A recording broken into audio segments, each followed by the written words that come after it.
नमस्कार दोस्तों, मैं डॉक्टर राजेश यादव हमारे यूट्यूब चैनल में आपका स्वागत करता हूं। और पिछले पेपर्स आपके द्वारा बहुत पसंद किए गए हैं और इसी क्रम में 2018 का NMMS परीक्षा का मैट का पेपर लेकर पुनः मैं उपस्थित हूं।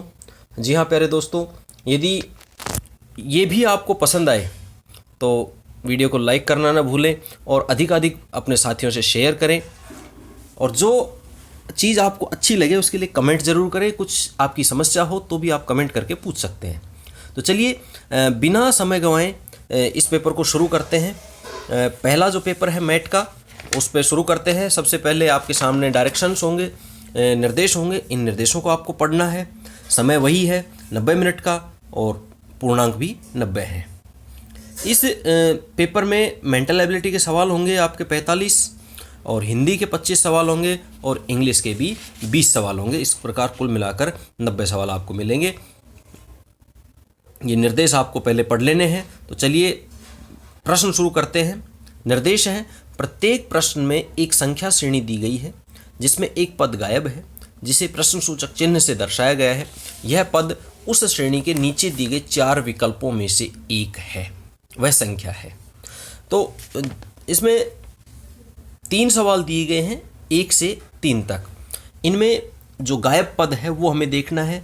इन जो पद दिए गए हैं, अक्षर दिए गए हैं, इनके बीच हमें रिलेशन देखना है, क्या रिलेशन है। तो चलिए देखते हैं।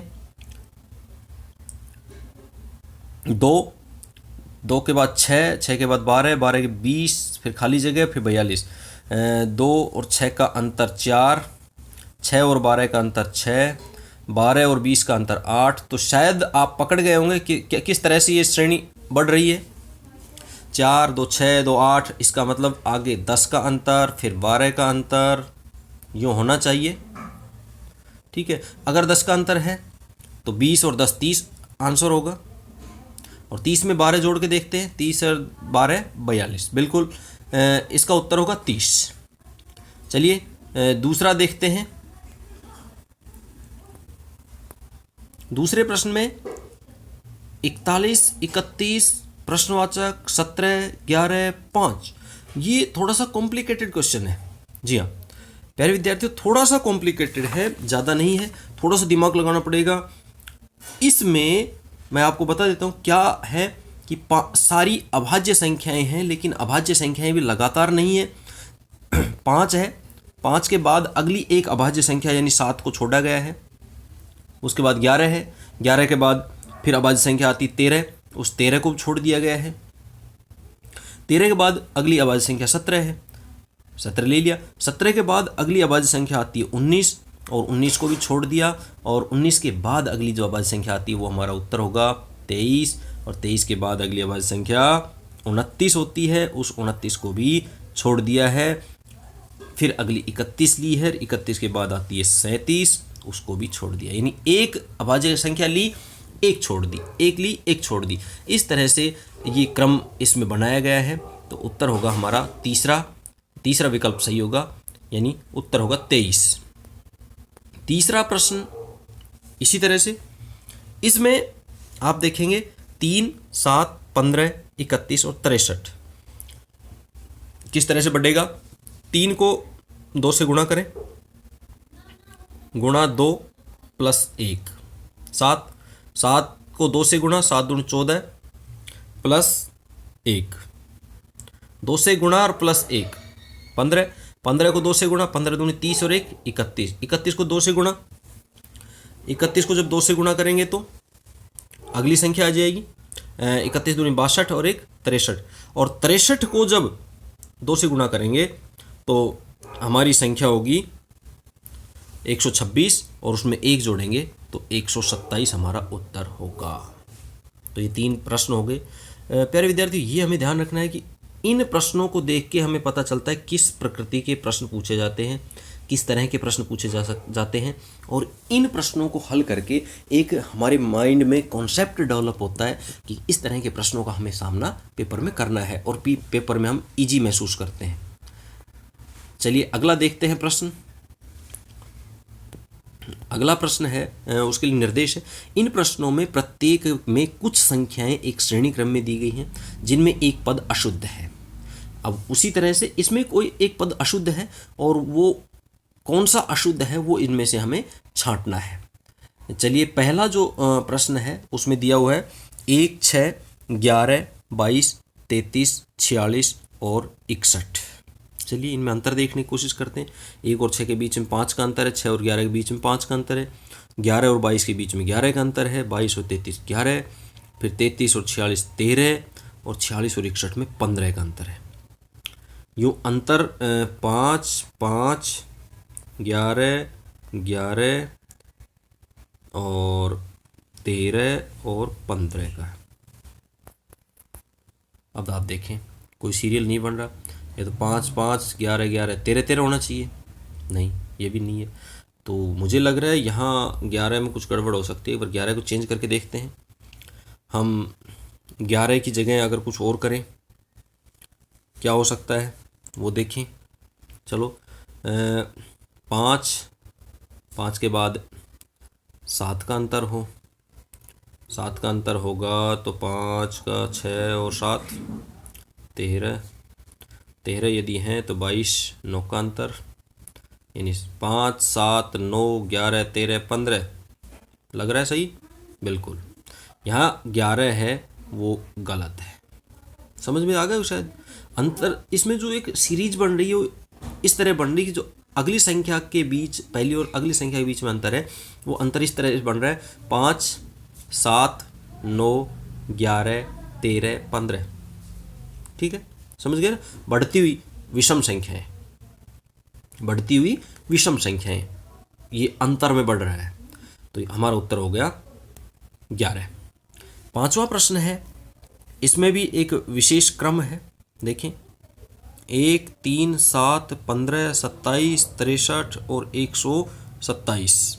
इसमें जो उत्तर है हमारा वो है 27। चलिए देखते हैं कैसे है 27, थोड़ा सा कंफर्म कर लेते हैं 27 कैसे है। ठीक है, 1 को 2 से गुणा किया और 1 जोड़ दिया, जैसे अभी ऊपर वाले सवाल में था हमारे, बिल्कुल वही स्थिति है। पांचवें सवाल में वही स्थिति है जो हमारे तीसरे सवाल में थी। ठीक है, 1, 3, 7, 15। ठीक है, तो 15 के बाद में 31 है, आप देख सकते हैं, है ना। तो हमारा यहाँ पर गलत है 27। सीरीज वही बनेगी, गुणा 2 + 1, गुणा 2 + 1, गुणा 2 + 1, और यहाँ जब 27 पे आते हैं तो मामला अटक जाता है। ठीक है, तो इसका मतलब हमारा उत्तर हो गया 27। छठा प्रश्न है, छठे प्रश्न को देखें आप।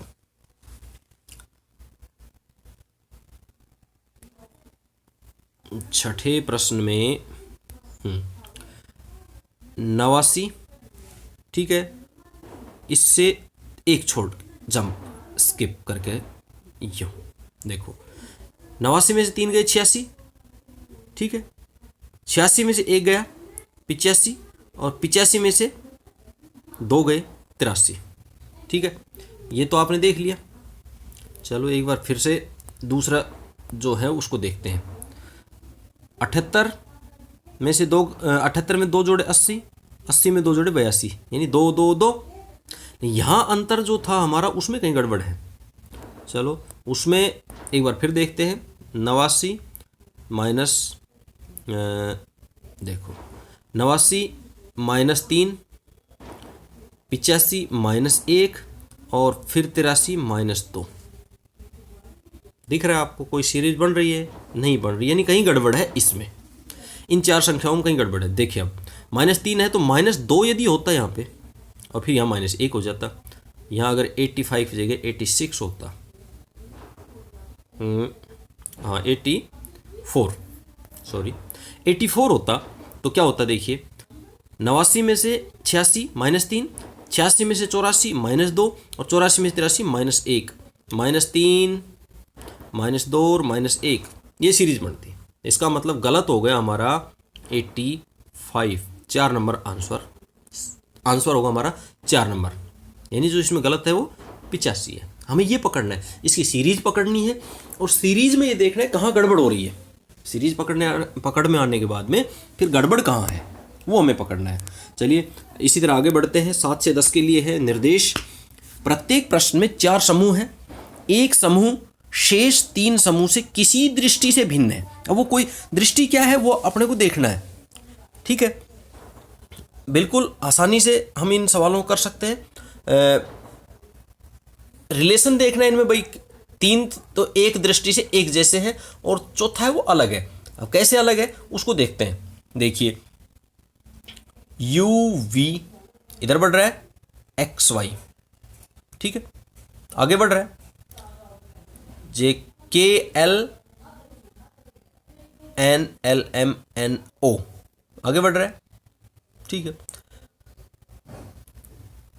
पी क्यू देखो आगे कहाँ बढ़ रहा है, पहले से तीसरा बढ़ रहा था और दूसरे से चौथा बढ़ रहा था। यहाँ तीसरे में क्या बढ़ा, पहले से चौथे पहुँच गया और ये लगातार है ही, एस टी यू ये भी लगातार नहीं है।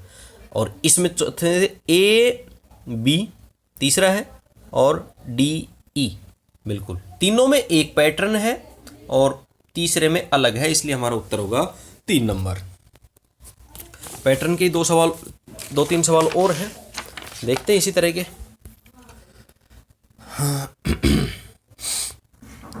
चलिए इनमें भी उसी तरह से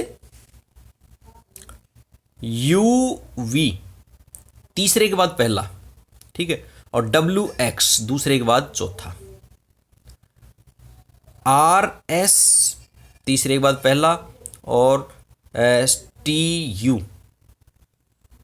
डब्ल्यू एक्स इधर जा रहा था, ठीक है, और यू वी तीसरा पहला और दूसरा चौथा, इस तरह है, ठीक है। इसमें है आर एस यानी तीसरा पहला, ठीक है, टी यू चौथा और दूसरा, उल्टा हो गया थोड़ा सा। इसमें देखते हैं ओ पी तीसरा पहला, क्यू आर चौथा दूसरा, बिल्कुल इसमें भी यही है, यानी दूसरा और चौथे में सेम हो गया। ए बी तीसरा पहला, बिल्कुल ये तो सब में समान है, और सी डी 4-2, यानी दूसरे चौथे और तीसरे में सेम पैटर्न है, तो उत्तर हो गया हमारा 1 नंबर। 1 नंबर उत्तर हो गया 8वें में। चलिए अगला देखते हैं 9वें में 37, 87, 73 और 89। इसमें रिलेशन क्या है भाई, 3 तो अभाज्य संख्याएं हैं और एक है वो अभाज्य संख्या नहीं है, और जो अभाज्य संख्या नहीं है वो हमारा उत्तर होगा 87, ठीक है। मेघ बारिश वाष्प कोहरा, मेघ वाष्प और कोहरा एक श्रेणी में आते हैं, बारिश है इनसे अलग है, तो उत्तर होगा 3 नंबर। 11 से 13 के लिए निर्देश हैं। निम्न अक्षरों में एक अक्षर प्रश्नों में एक अक्षर श्रेणी दी गई है जिसमें से एक पद लुप्त है जिसे प्रश्नसूचक चिन्ह से दर्शाया गया है। सही पद के क्रम को उत्तर पत्रक में दर्शाएं। यानी इसमें भी सीरीज का ही प्रश्न है। अब ABCD का प्रश्न है, इसमें हमें देखना है भाई कैसे क्या सीरीज बना रखी है। चलिए इससे आगे जो आएगा वो हमें देखना है, ढूंढना है कि इसके आगे क्या आएगा, ठीक है। चलिए XYZ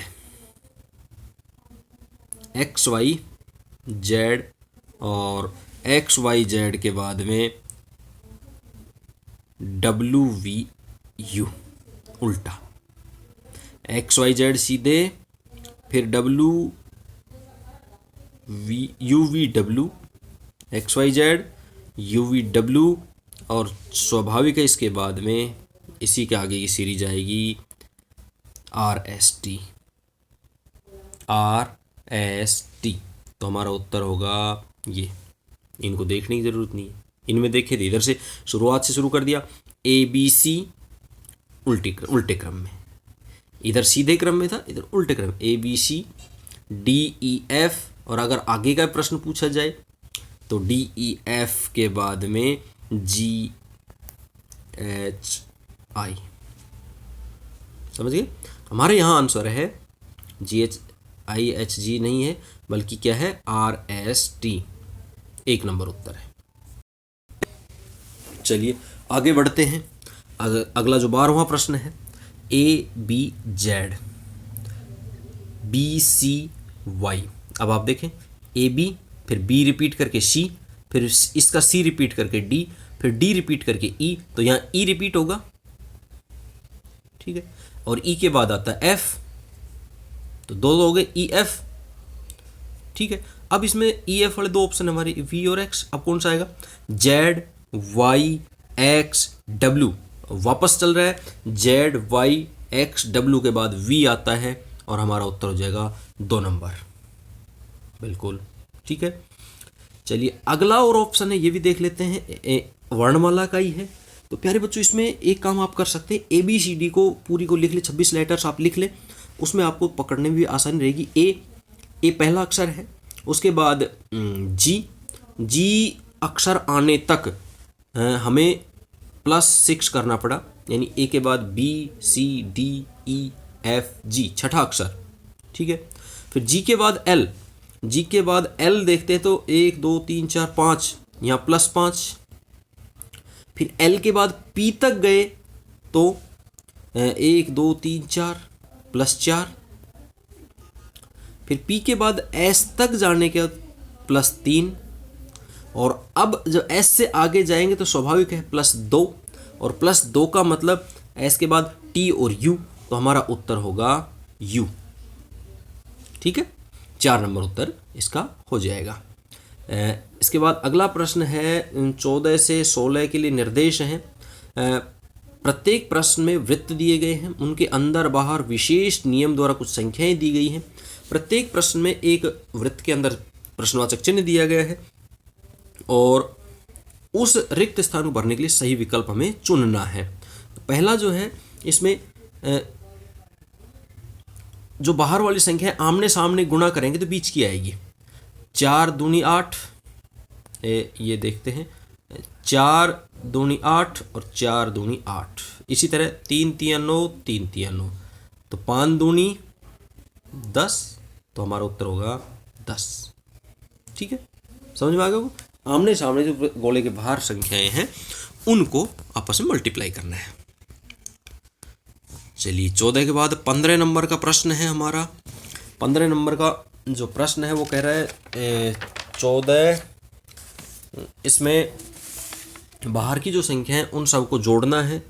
पहली में 5 4 9 10 11 12 13 14, बाहर की जो संख्या है गोले के बाहर, इन सबको जोड़ेंगे तो अंदर की संख्या आएगी। इनको जोड़ेंगे तो 30 आएगा, इनको जोड़ेंगे तो कितना आएगा, 46 आएगा। आप जोड़ के देख लें, ठीक है। अगला 16वां प्रश्न है। 16वें प्रश्न में भी यही पैटर्न है। इन सब का जोड़ जो संख्याओं का करेंगे वो बाहर की संख्याओं करेंगे और अंदर की संख्या आ जाएगी। तो इसका जब हम जोड़ करेंगे तो जोड़ आएगा 26। 17 से 19 के लिए निर्देश है। निम्नांकित प्रश्नों में दी गई अक्षर श्रेणी में कुछ अक्षर गायब हैं। अब यहाँ अक्षरों की बात आ गई, अभी संख्याओं की, अब अक्षरों की। कुछ अक्षर गायब हैं, तो इसके लिए मैंने पिछले में बताया था कि आप नीचे जो रफ कार्य का है उसमें इस श्रेणी को आप लिख लें जो प्रश्न में दी गई है, और उसके नीचे ऑप्शंस में से क्रमशः खाली जगह के नीचे नीचे लिख के बोल के देखें उसको, तो आपका उत्तर आ जाएगा। मैं यहाँ इसमें डायरेक्ट उत्तर बता रहा हूँ, आपको काफ़ी टाइम लग जाता है इसलिए उत्तर बता रहा हूँ। 17वां है, इसमें 2 आएगा, आप लिख के देखें, निश्चित रूप से आपके समझ में आ जाएगा। दूसरा उत्तर सही है, 18वें में तीसरा उत्तर सही है, और 19वें में चौथा उत्तर सही है। 20 से 22 के लिए निर्देश है। वर्ग के 9 खंडों में से एक खंड खाली छोड़ा गया है तथा शेष खंडों में संख्या लिखी गई है जो किसी विशिष्ट नियम का पालन करती है। उस नियम को ज्ञात कर खंड के लिए उचित विकल्प चुनिए। हाँ, ये जो प्रश्न है काफ़ी महत्वपूर्ण होते हैं, और आपने देखा होगा पिछले पेपर में जो 2019 का था उसमें भी ऐसा ही पैटर्न था, और इस पेपर में भी ऐसा ही पैटर्न है। 2-3 सवाल उस पैटर्न के मिलेंगे, 2-3 सवाल उस पैटर्न के, तो ज़्यादा कठिन नहीं होगा। 20वां प्रश्न है हमारे सामने। इस 20वें प्रश्न में आप देख पा रहे हैं कि 5, 8, 7 इस तरह से कुछ विशेष नियम से संख्याएं दी गई हैं, और ये जो खालिस्तान है इसमें देखिए कैसे है, 5 में +3 करेंगे, ये मैं यहाँ लिख देता हूँ,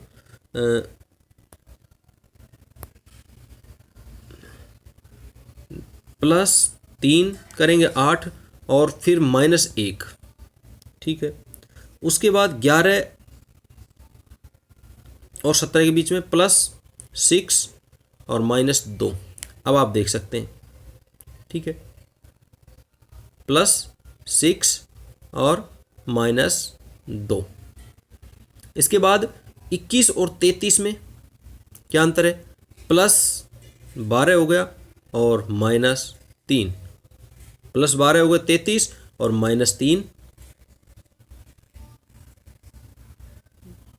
-4 होगा, ठीक है, -4, क्योंकि 1 दूनी 2, 2 दूनी 4, 3 दूनी 6, दूनी 12। तो यहाँ 3 6 12 का अंतर है, इधर 5 8 11 17 21 33 में, और इधर फिर आगे माइनस जब करेंगे, माइनस में भी 8 में से 1 घटाया 7, 17 में से 2 घटाया 15 और 33 में से 4 घटाए 29। तो हमारा आंसर होगा 29। 21वां प्रश्न है। 21वें प्रश्न में आप देखेंगे 19 3, हाँ इसमें आप देखेंगे कि 3 को 2 से गुणा करेंगे, कितना आया, 3 को 2 से गुणा किया, बीच वाली संख्या है उसको 2 से गुणा किया 6 और 19 में 6 जोड़ा 25, बीच वाली 11 11 दूनी 22, 22 में 17 जोड़ा 39, 5 दूनी 10 और 10 में 9 जोड़ा 19। तो हमारा उत्तर होगा 4 नंबर 19। समझ में आ गया होगा। बीच वाली संख्या को 2 से गुणा करना है और उसको पहले वाली संख्या में जोड़ देना है, तीसरी संख्या में मिल जाएगी, ठीक है। तो 5 को 2 से गुणा किया, 5 दूनी 10 और 10 को 9 में जोड़ दिया, तो ये प्रश्नवाचक की संख्या में मिलेगी 19, ठीक है। चलिए आगे अगला देखते हैं। अगला 22वां सवाल है। ये थोड़े से कठिन होते हैं, ज़्यादा कठिन नहीं, थोड़े से कठिन है ना। चलिए इसमें हम देखते हैं कि 5 7 74 11 8 185 है ना, ये किस तरह से है इसको देखते हैं। इन पहली संख्या का वर्ग और दूसरी संख्या का वर्ग, इनको दोनों को वर्गों को जोड़ते हैं तो तीसरी संख्या प्राप्त हो जाती है। जैसे 5 5 25 और 7 7 49, 25 और 49 को जब जोड़ेंगे तो 74 आएगा, ठीक है। इसी तरह से 11 का जो वर्ग है वो 121 और 8 का वर्ग है 64, इनको जब जोड़ेंगे तो 185, ठीक है।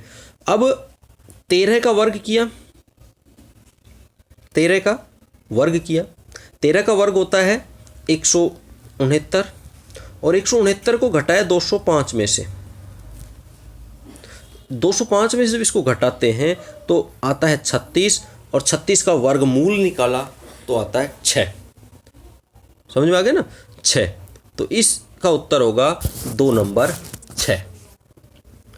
23वां प्रश्न है। अब पासे के प्रश्न है 2 प्रश्न, ये 2 प्रश्न हमारे पासे के होंगे, 2 ही हैं। इनमें पासे के दर्शाए गए चित्र पर आधारित प्रश्नों के सही विकल्प चुनिए। पासे में पहला जो प्रश्न है उसमें पूछा 4 के विपरीत पृष्ठ पर कौन सी संख्या होगी। तो 4 के विपरीत जो हमें दिख रहा है वो नहीं होगा, 2 और 3 नहीं होगा, 4 के विपरीत 6 और 5 नहीं होगा, तो स्वाभाविक है बच गया 1। तो हमारा उत्तर होगा 1, पहला आंसर, ठीक है।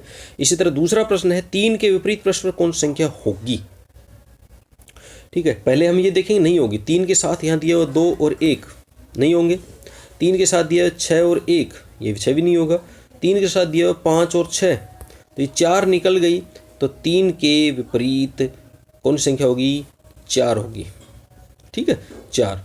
और हमारे जो आंसर्स हैं उनमें 4 दिया 3 नंबर पे, तो हमारा जो आंसर होगा वो 3 नंबर। 25वां प्रश्न देखते हैं। यदि सेठी के पुत्र का पुत्र अजीत का भाई है, सेठी के पुत्र का पुत्र मतलब पोता, और पोता है वो अजीत का भाई है, इसका मतलब अजीत सेठी का क्या लगता है, स्वाभाविक है पोता लगता है। 4 नंबर उत्तर होगा। 26वां है निम्नांकित अक्षर श्रेणी में ऐसे कितने 7 हैं जिनके ठीक पहले 4 है किंतु ठीक बाद में 2 नहीं है।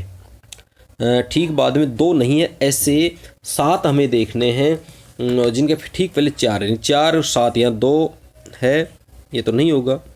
7 के बाद 2 है, 4 नहीं है। चलो 4 और 7, एक तो ये है, ठीक है, 4 और 7, उसके बाद 2 नहीं है।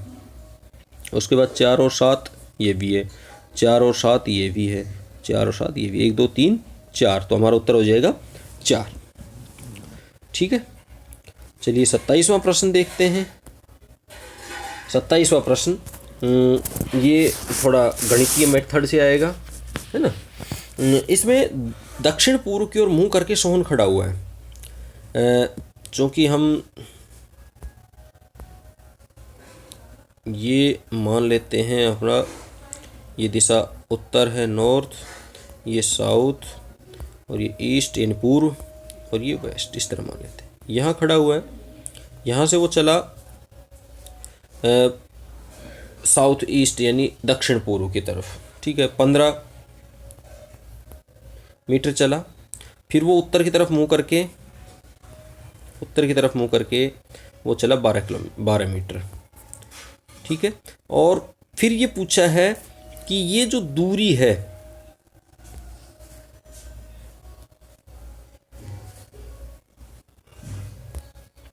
ये जो दूरी, ये इस दूरी के बारे में पूछा है भाई, ये दूरी इतनी प्रारंभिक स्थिति से अब कितनी दूरी पर है। तो हम इस स्थिति में ये इसका कर्ण मान लेते हैं, और ये लंब मान लेते हैं, और ये आधार मान लेते हैं, ठीक है।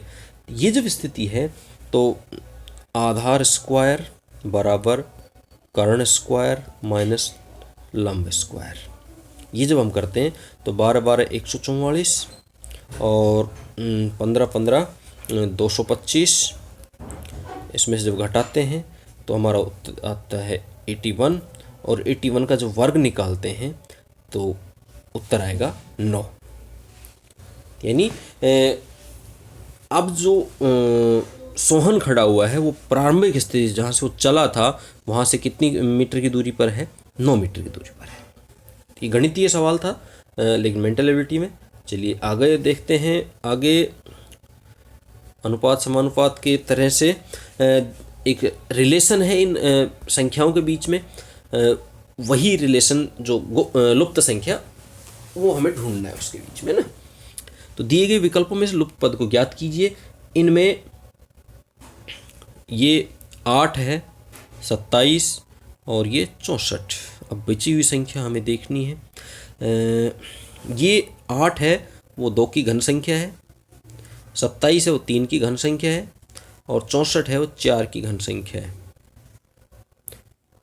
4 चौक 16 चौका 64। हाँ, तो आप देख सकते हैं बीच में। अब इन ऑप्शंस में से जितनी भी संख्याएं हैं उनमें घन संख्या मात्र एक है जो 3 की घन है, 27।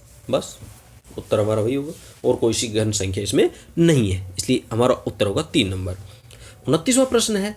इसमें देखें 42, 56, 110। अब 42 और 56 है, दोनों 14 से भाज्य हैं, 14 का भाग दोनों में जाता है, 14 से डिविजिबल है। तो इसी तरह 110 है वो डिविजिबल है 11 से, 11 से, और इसी तरफ 11 से जो भाज्य संख्या है वो इसमें हमें ढूंढनी है, तो हमारा उत्तर होगा 132। 30वां प्रश्न है। दिए गए चित्र में त्रिभुजों की संख्या कितनी होगी? त्रिभुजों की संख्या हमें गिनती करनी है। अब चूंकि त्रिभुजों की संख्या गिनती थोड़ा सा टेढ़ा काम है, लेकिन आसान इस तरह हो सकता है कि हम इसका नामकरण कर लें। सी डी, जहाँ भी बिंदु हैं, ई एफ, जो भी है सब जगह नामकरण हम कर लें और लिस्ट बना लें। ए बी सी त्रिभुज ए सी डी, इस तरह से जो भी त्रिभुज बनती हैं वो सारी त्रिभुजों की हम लिस्ट बनाएं, और इस तरह हम गिनेंगे तो कुल मिलाकर 24 त्रिभुज है इसमें। ठीक है, और मोटा मोटा ये है कि इस तरह के जो प्रश्न आते हैं अधिकांशतः जो अधिकतम ऑप्शन होता है लगभग, देखो ये एक फैक्ट नहीं है, एक तुक्का है, अगर आपको नहीं आता है तो आप इस तरह करते हैं, जो अधिकतम संख्या है अक्सर वो उत्तर होता है उसका। लेकिन इसको सही नहीं मानने आप, है ना।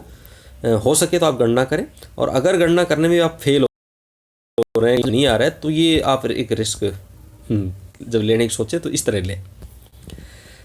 नीचे दी गई सारणी में 31 से 34 के लिए है स्तंभ 1, स्तंभ 2 दिए गए हैं, और इसमें लिखे गए अंग्रेजी के बड़े अक्षरों को स्तंभ सेकंड में संकेत करके लिखा गया, परंतु ये उसी क्रम में नहीं है जिस क्रम में स्तंभ 1 में लिखे गए। यानी शुरू में एस है तो एस के लिए हो, ऐसा नहीं है ना, आगे पीछे करके लिखे हैं। स्तंभ फर्स्ट का स्तंभ सेकंड के साथ गहनता से अध्ययन करके पूछे गए प्रश्नों के उत्तर दें। अब देखें कैसे क्या है। चलो इसमें पूछे गए हैं कौन कौन, एक बार देख लेते हैं। RSAE ये पूछे गए हैं। चलो अब इनको ढूंढने की कोशिश करते हैं। RSAE इनके लिए ढूंढने अपने को। चलिए चारों के लिए ई है, पहले वाले में है, दूसरे वाले में भी है, लेकिन और इनमें कॉमन नहीं है ना। चलिए तो ई है इनमें, देखते हैं इनमें कॉमन क्या है दोनों में। वाई दोनों में वाई है, जी है, और भी इसका मतलब कॉमन है।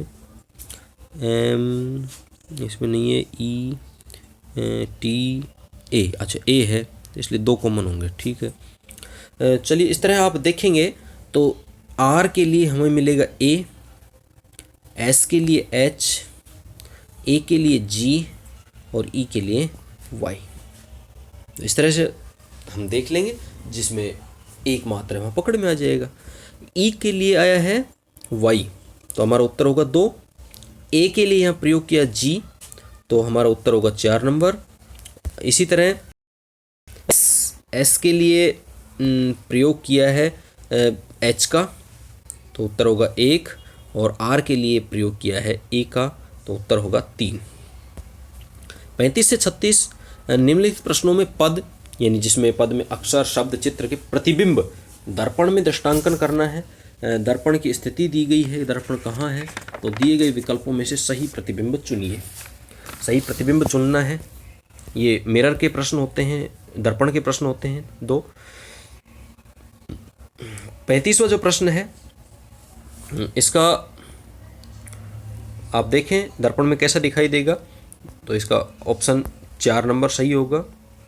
और ये जो घड़ी है इसको हम देखें तो इसके लिए हमारा 4 नंबर उत्तर सही होगा। दोनों के 4 नंबर, चौथे ऑप्शन सही है। 37 से 39 के लिए निर्देश दिए गए निम्न प्रश्नों में प्रत्येक में 4 चित्र दिए गए हैं। इनमें से एक चित्र अन्यों से मेल नहीं खाता, यानी 3 सेम पैटर्न के हैं और चौथा कुछ अलग है। उस चित्र का सही क्रमांक ज्ञात कीजिए। सही उस चित्र का क्रमांक हमें ज्ञात करना है। चलिए देखें इसमें आप देखेंगे कि ये जो छड़ी है पहले चित्र में, इसको आप घुमाएं, किधर भी घुमाएं, इसका मुंह यूँ घुमाएंगे यूँ आएगा, यूँ घुमाएंगे यूँ आएगा, यूँ घुमाएंगे यूँ आएगा, यूँ घुमाएंगे यूँ आएगा। तो इस हिसाब से हम देखेंगे तो ये एक जैसे हैं, लेकिन हमारे 2 नंबर है ये अलग है, इसके जो मुंह है उल्टी साइड है। ठीक है, तो 2 नंबर है ये, इन चारों में अलग है। 38वां देखते हैं। इसमें प्रत्येक आकृति बीच में से डिवाइड की गई, आधी इधर आधी इधर, यानी बीच की जो लाइन है साइमेट्री लाइन, उस लाइन से आधा इधर सेम है, लेकिन इसमें आधा डिवाइड नहीं हो पाया है, इसलिए हमारा उत्तर होगा 4 नंबर। इसी तरह 39वें प्रश्न बिल्कुल स्पष्ट है। 2 समान आकृतियां जुड़ी हुई हैं, 2 वर्ग, 2 वृत्त, 2 त्रिभुज, लेकिन यहाँ 2 समान आकृतियां नहीं है, इसलिए हमारा उत्तर होगा 4 नंबर। 40 से 42 के लिए निर्देश हैं। चित्रों के 2 समूह दिए गए हैं, एक समूह प्रश्न चित्र है तथा दूसरा उत्तर चित्र का है। प्रश्न चित्र को किसी एक क्रम में व्यवस्थित किया गया है उत्तर चित्रों में से एक चित्र का चयन करना है जो प्रश्न चित्र के क्रमानुसार आगे जोड़ा जा सके। चयनित उत्तर का चित्र का सही क्रमांक ज्ञात कीजिए। यानी इसी पैटर्न को आगे बढ़ाते हुए अगली जो आकृति होगी वो क्या होगी, ये हमें देखना है। देखें, इसमें ये ऊपर है,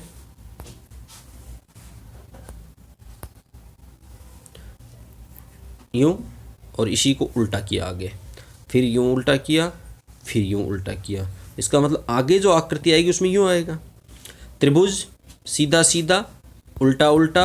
अब इसका मतलब क्या होना चाहिए, ये। तो ये आकृति जहाँ है वही हमारा उत्तर होगा, चौथा उत्तर सही है। 41वां प्रश्न है, इसमें भी इसी तरह से हम देखेंगे कि किस एक विशेष क्रम में रोटेट हो रही है, क्लॉकवाइज हम कहें, क्लॉकवाइज ये सारे जो चिन्ह हैं ये बदल रहे हैं। वृत्त आया त्रिभुज की जगह, फिर ये आयत आया त्रिभुज की जगह, इस तरह आता जाएगा और हमारा उत्तर जो होगा वो 2 नंबर सही हो जाएगा। ठीक है, यानी 3 के बाद चौथी आकृति वही आ रही है जो पहली आकृति थी। पहली आकृति यही थी, अब इसके बाद ये आएगी, इसके बाद ये आएगी, इसी तरह क्रम से चलता रहेगा, तो हमारा 2 नंबर उत्तर सही होगा। 42वां प्रश्न है। 42वें प्रश्न में आप देखेंगे इसी तरह से चलता रहेगा घूमते फिरते, और उत्तर हो जाएगा हमारा 1 नंबर का। ठीक है, अगला 42 के बाद में 43 से 45 निम्नलिखित प्रश्नों में जो ये समानुपात का चिन्ह है इसके बाईं ओर दी गई 2 आकृतियों में कुछ संबंध है। वही संबंध दाहिनी ओर के 2 पदों में है, जिनमें से एक पद लुप्त है। दिए गए विकल्प में से उस लुप्त पद को ज्ञात करें। 3 दी गई हैं, चौथा लुप्त है, बिल्कुल ठीक है। अब इनमें क्या रिलेशन है वो देखना पड़ेगा। पहली जो आकृति है उसको क्लॉकवाइज घुमाया, ठीक है, क्लॉकवाइज घुमाया और दोनों चिन्हों का स्थान बदल दिया।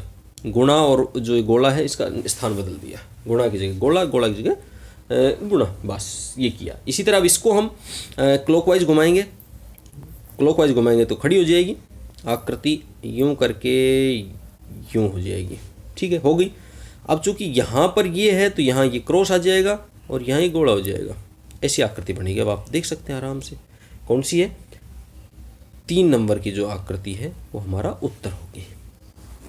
इसी पैटर्न से हमें इन प्रश्नों को करना होता है। 44वां जो प्रश्न है उसमें आप देखें इसी तरह से क्या रिलेशन है। ये जो आकृति है इस आकृति में बीच में रेखाएं खींची गई, लेकिन वो रेखाएं कोणों की तरफ नहीं है बल्कि भुजाओं की तरफ है, बस यही अंतर है, और भुजाओं से टच नहीं है। ये जो आकृति है इसमें हम भुजाओं की तरफ वो खींचेंगे, ये हो जाएगा इस तरह। अब भुजाओं की तरफ ये यहाँ पे देखें तो हम कोणों की तरफ है, ये तो नहीं होगा, ये भुजाओं की तरफ है, तो 2 नंबर उत्तर हमारा सही होगा। 45वां प्रश्न है जो मेंटल एबिलिटी का अंतिम प्रश्न है। हाँ, इसके बाद हिंदी शुरू हो रही। अंतिम प्रश्न है इस पेपर का मेंटल एबिलिटी का। इसमें भी यही है, वृत्त के बाहर त्रिभुज है और अगली जो आकृति उसमें त्रिभुज उल्टा लटक गया ऊपर जाके। ठीक है, इसमें भी यही होगा, जो आयत है या जो वर्ग जैसी आकृति इसमें ऊपर जाके ये तीर का निशान उल्टा लटक जाएगा और चौथा नंबर हमारा सही हो जाएगा। चलिए, ये मेंटल एबिलिटी। अब हिंदी के सवाल करते हैं जल्दी जल्दी से। लव कुश शब्द में समास है। लव कुश शब्द में समास होता है द्वंद्व, लव और कुश। वह धरती पर गिर पड़ा रेखांकित शब्द में कारक है, तो धरती पर है अधिकरण का चिन्ह है, तो अधिकरण कारक। निम्नलिखित में विस्मयादि बोधक चिन्ह है, विस्मयादि बोधक ये होता है। निम्नलिखित अशुद्ध शब्द है, अशुद्ध शब्द उज्ज्वल है, उज्ज्वल को शुद्ध लिखते हैं तो दोनों जय आधे होते हैं, ये शुद्ध होता है, बाकी तीनों शुद्ध शब्द हैं। 50वां जो प्रश्न है थोड़ा सा ऊपर रहेगा। हाँ, इलान देणी आपणी हालरियाँ हुलराय रेखांकित शब्द का अर्थ है इला, इला का अर्थ है पृथ्वी। जिसे टाला न जा सके, शब्द समूह के लिए एक शब्द प्रयुक्त हो, वन वर्ड है, टाला नहीं जा अटल, जिसको काटा नहीं जा सके उसको कहते हैं अकाट्य, जो कभी बूढ़ा नहीं हो उसको कहते हैं अजर, और जो कभी मरे नहीं उसको कहते हैं अमर। अगला प्रश्न है निम्नलिखित में तत्सम शब्द नहीं है। प्यारे बच्चों, ये आपको समझना है, तत्सम और तद्भव, ये शब्दों के दो प्रकार हैं। ये तत्सम क्या होते हैं, तद्भव क्या होते हैं, थोड़ा सा क्लियर कर देना चाहता हूँ यहाँ पे। तत्सम वो शब्द होते हैं, क्योंकि हिंदी भाषा है वो संस्कृत भाषा से निकली हुई है, संस्कृत भाषा को हिंदी भाषा की जननी कहा जाता है, इसलिए कुछ शब्द हैं जो हमारी हिंदी भाषा में संस्कृत भाषा से ज्यों के तो ले लिए गए हैं, यानी संस्कृत निष्ठ जो शब्द हैं उन शब्दों को कहते हैं तत्सम शब्द। इसमें जैसे कर्ण है, नृत्य है और रात्रि है, ये सारे संस्कृत निष्ठ शब्द हैं, इसलिए ये तत्सम शब्द हैं। ठीक है, लेकिन प्रश्न पूछा जो तत्सम नहीं है वो जस है, यानी इसका उत्तर होगा हमारा चौथा, और जस है वो तद्भव शब्द है। तद्भव का अर्थ होता है जो संस्कृत का शब्द है उससे बना हुआ जो शब्द है उसको कहते हैं तद्भव, यानी उस तद यानी उससे, भव यानी बना हुआ, उस संस्कृत के शब्द से जो बना हुआ शब्द है हिंदी का उसको कहते हैं तद्भव। तो यहाँ तत्सम शब्द नहीं है, जस। अगला सवाल है लाल पीला होना मुहावरे का अर्थ होता है। लाल पीला होना यानी गुस्से में होना। तीसरा प्रश्न ऑप्शन है वो सही है। अगला जो सवाल है 54वां, बेणेश्वर का मुख्य मेला भरता है, ये माघ मास की पूर्णिमा को भरता है, और ये मेला राजस्थान के बांसवाड़ा ज़िले में भरता है। ये भी आप याद रखें, कहीं जीके वगैरह में काम आएगा आपके, कि राजस्थान के बांसवाड़ा ज़िले में बेणेश्वर का मेला भरता है, माघ मास की पूर्णिमा को भरता है, और इस मेले को, बेणेश्वर के मेले को आदिवासियों का कुंभ भी कहा जाता है। 55वां प्रश्न है मोहनी मूर्ति सांवरी सूरति, पंक्ति में अलंकार है। इस पंक्ति में अलंकार अनुप्रास है। अनुत्साहित शब्द में उपसर्ग है, अनुपसर्ग है। क्षय वर्ण कौन से संयुक्त व्यंजनों से मिलकर बना है। अब यहाँ आपको तीनों संयुक्त व्यंजन जो हमारे क्षय, त्रय और ज्य तीनों के बारे में आपको बता देता हूँ। कै और शय से मिलकर बना होता है क्षय, तय और रै को मिलाते हैं तो बनता है त्रय, और जय और य को मिलाते हैं तो बनता है जय। अब इनको आप तीनों को ध्यान रखें, और हमारा यहाँ उत्तर होगा 4 नंबर कै और शय। अगला जो प्रश्न है ऐतिहासिक शब्द में प्रत्यय इक है। 58। 59 में श्रुति सम भिन्नार्थक शब्द। श्रुति सम वो शब्द होते हैं जो सुनने में, श्रुति यानी सुनने में तो सम यानी समान होते हैं, लेकिन उनका अर्थ भिन्न होता है। जैसे जलज और जलद। जलज जलद बोलने में लगभग जैसे हैं, लेकिन जलज का अर्थ है जो जल देता है, जल में उत्पन्न होता है।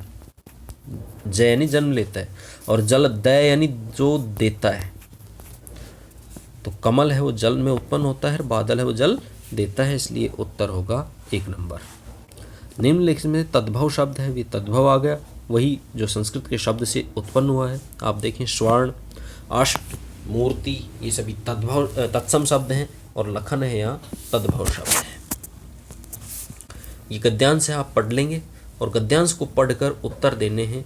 मैं गद्यांश को नहीं पढ़ रहा हूँ क्योंकि वीडियो है वो काफ़ी लंबा हो जाएगा। गावो विश्वस्य मातरः का उद्घोष किया है। पहली लाइन में आया है कि हमारे ऋषि मुनियों ने किया है, तो 2 नंबर उत्तर इसका हो जाएगा, ऋषि मुनियों ने। 62वां प्रश्न है वो द्वापर काल में गोपाल नाम से विख्यात हुए थे, श्री कृष्ण हुए थे। पैराग्राफ में आया है। लोग पवित्र और पूज्य मानते हैं, गाय को मानते हैं, ये भी पैराग्राफ में आया है। पवित्र शब्द का विलोम होगा अपवित्र होगा। अत्यंत शब्द का संधि विच्छेद होगा। संधि विच्छेद संधियाँ आपने पढ़ी होंगी, अति और अंत। 3 नंबर उत्तर सही होगा। पद्यांश डुबकियाँ सिंधु में गोताखोर लगाता है, जा जाकर खाली हाथ लौट कर आता है। मिलते न सहजी मोती गहरे पानी में, बढ़ता दूना उत्साह इसी हैरानी में। मुट्ठी उसकी खाली हर बार नहीं जाती, कोशिश करने वालों की हार नहीं होती। तो इस पद्यांश के आधार पर प्रश्न दिए गए हैं। सिंधु शब्द का अर्थ है, सिंधु शब्द का अर्थ होता है समुद्र। 4 नंबर उत्तर सही है। खाली हाथ लौटकर कौन आता है, गोता लगाता है गोताखोर। 2 नंबर मोती मिलते हैं गहरे पानी में मिलते हैं, अभी इसमें पढ़ा था हमने। 2 नंबर कोशिश करने वालों की नहीं होती है, क्या नहीं होती है, इसमें आया था हार। तो 3 नंबर उत्तर सही है हमारा। अगला सहज शब्द का अर्थ है सहज। सहज का अर्थ होता है आसानी। अब ये जो पैराग्राफ दिया गया है, इंग्लिश के प्रश्न शुरू हो गए हैं। 20 प्रश्न इंग्लिश के हैं।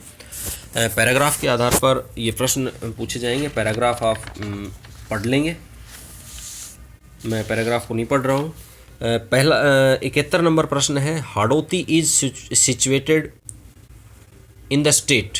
ये पहली ही लाइन में आया था, कौन से स्टेट में है, राजस्थान में। 1 नंबर उत्तर सही है। Hadoti is not comprised with district, कौन से डिस्ट्रिक्ट से नहीं के मेल से नहीं है, तो कोटा, बूंदी, झालावाड़ ये हैं इसमें शामिल। 12 भी है लेकिन जोधपुर इसमें शामिल नहीं है, तो 4th आंसर इसका सही है। 4 नंबर, ठीक है, इसका राजस्थान था। Who was a legendary character, ये था हाड़ी रानी। ये सभी पैराग्राफ में आए हुए क्वेश्चन है। 74th क्वेश्चन है, Hadi Rani sent a memento it was, क्या था, वो था उसका सिर, हर हेड, हैंड नहीं हेड, ध्यान से पढ़ के करें, या कन्फ्यूजन वाली स्थिति है, हैंड भी हो सकता, हैंड भी पढ़ सकते हैं आप, हेड पढ़ ले उसको गलत हो जाएगा, लेकिन हेड HEAD, ये ध्यान रखना। आगे correct articles for the blank space, articles भरने हैं। A computer is blank electronic device which stores information in it an electronic. The battalion had to march through blank hot sand of the desert। यहाँ कोई article नहीं आएगा, इसका उत्तर होगा 4th, none। choose the correct prepositions for the blank space। यहाँ prepositions हमें choose करनी है। the भिक्षु was silent blank a long time। 4 divide the chocolates blank the students of class 8। between 2 के लिए होता है और among होता है बहुत सारों के बीच में, तो 2nd आंसर है वो हमारा सही है। 79th है, choose the opposite gender for given word gentleman, और जेंटलमैन के लिए होता है gentlewoman.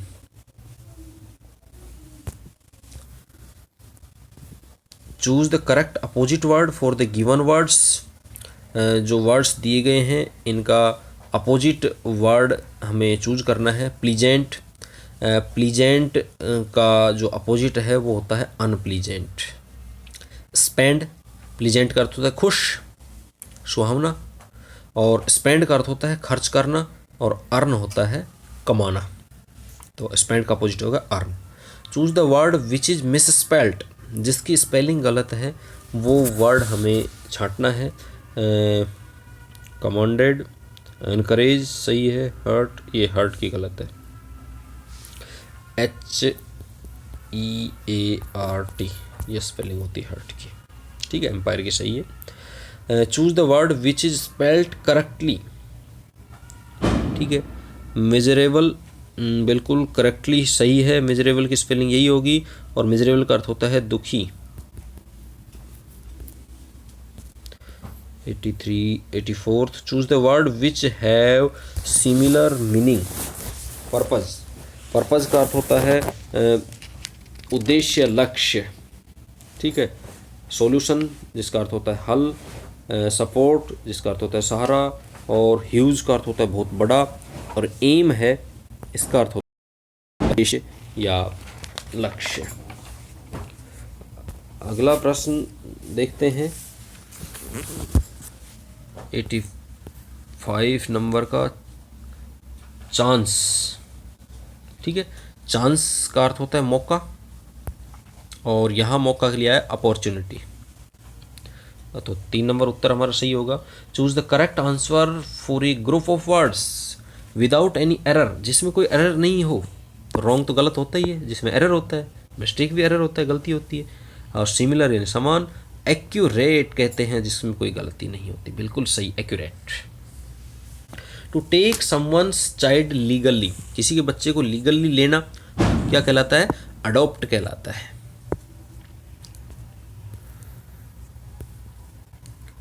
Choose the plural word for given word. Myself, myself के लिए आवर सेल्व्स, ठीक है। आई का वी होता है प्लूरल, और माई का आवर, तो ourselves. Choose the correct form of verb for the blank space. I always buy mangoes but last week I buy last week, बिल्कुल बॉट, आई बॉट बनानाज। और आज के पेपर का हमारा अंतिम प्रश्न है, choose the correct arrangement of words to make a sentence. My lost I book have, I have lost my book, I have lost my book, ये 2 नंबर उत्तर हमारा सही है। तो दोस्तों ये था हमारा 2018 का मैट का पेपर। सेट का पेपर लेकर जल्द हाजिर होंगे। तब तक के लिए आप ज़्यादा से ज़्यादा शेयर करें, पेपर को देखें और अपने अभ्यास को जारी रखें। चैनल को सब्सक्राइब करें यदि आप नहीं किया है, ताकि आगे आने वाले वीडियोज़ के जो नोटिफिकेशंस हैं वो आपको सबसे पहले मिल सकें। धन्यवाद।